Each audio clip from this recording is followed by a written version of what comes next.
তাই আপনার পরিবারের সাথে কি হয়েছে বিষয়টা একটু ক্লিয়ার জানি আমরা। বিষয়টা হচ্ছে ওর সাথে আমার বিয়ে হয়েছে বিগত 12 বছর, 11 থেকে 12 বছর হয়েছে।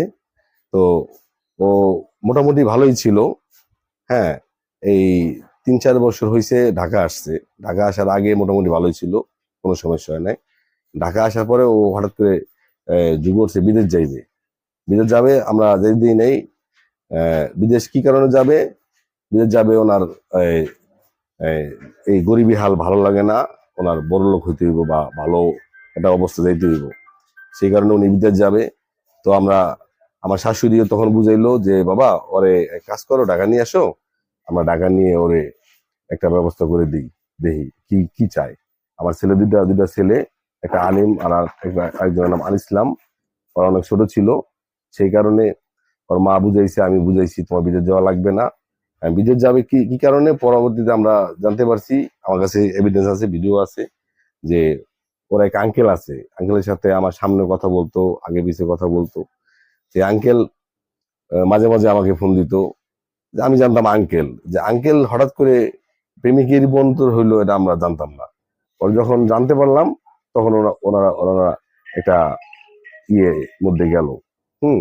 তো তারপরে ও ওই আঙ্কেলের বিষয়টা যখন জানাজানি হইলো, তখন ওর মা একটা বিচার বসালো ছোটখাটো, যে দেখো ও ভুল করছে, ছোট মানুষ, আমিও আমি তোমার কাছে ওর মা ই করতেছি যে তুমি আর এটা নিয়ে মনে কিছু নিও না, ওটা বাদ দাও, ভুলে যাও। পরে আমি ওটা বাদ দিয়ে দিছি। পরে মাসখানেক পরে আবার দেখলাম যে ওর সাথে কন্টিনিউ আবার কথা বলে। পরে আমার মনটা ভেঙে গেল যে আমি এক বিছনায় শুইয়া ও ওর সাথে কথা বলতো, এই আঙ্কেলের সাথে। আমি জানতাম আঙ্কেল। এমন সময় গেছে আমি নিজেও ফোন বের করে দিতাম না, আঙ্কেল ফোন দিছে কথা বলো। আঙ্কেল আমাকেও বিদেশ নেওয়ার একটা প্ল্যান প্রোগ্রাম উনি আমাকে দেখাইছে, আশা দেখাইছে। সেই কারণে আমি মনে করতাম কি লোকটা খুবই ভালো। লোকের সাথে যে ওর এরকম সম্পর্ক ছিল তা আমি জানতাম না। পরবর্তীতে এই একটা কথা রেখে গেছি যে ও আমার সাথে বিয়ে হওয়ার আগেও কিন্তু আরেকটা বিয়ে হয়েছিল। তো ওইখানে 1 বছর সংসার করছে, একটা বাচ্চাও ছিল নাকি। লোকটার নাম হলো মোহাম্মদ সাকিব, MX সাকিব বলে। ওর ফেসবুক আইডি আছে। হ্যাঁ, ওর সাথে কথা বলে। এই যে আমি এটা কল রেকর্ড, আপনি দেখেন।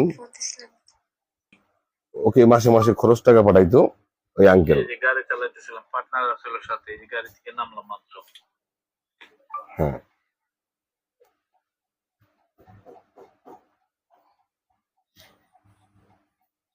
ফোন দিছিলাম, কি করতেছো, কোথায় আছো?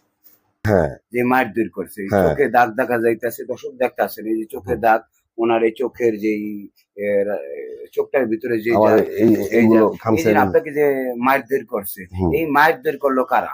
আমার শাশুড়ি, আমার শালি, আমার সুমন্দি, আমার ওয়াইফ।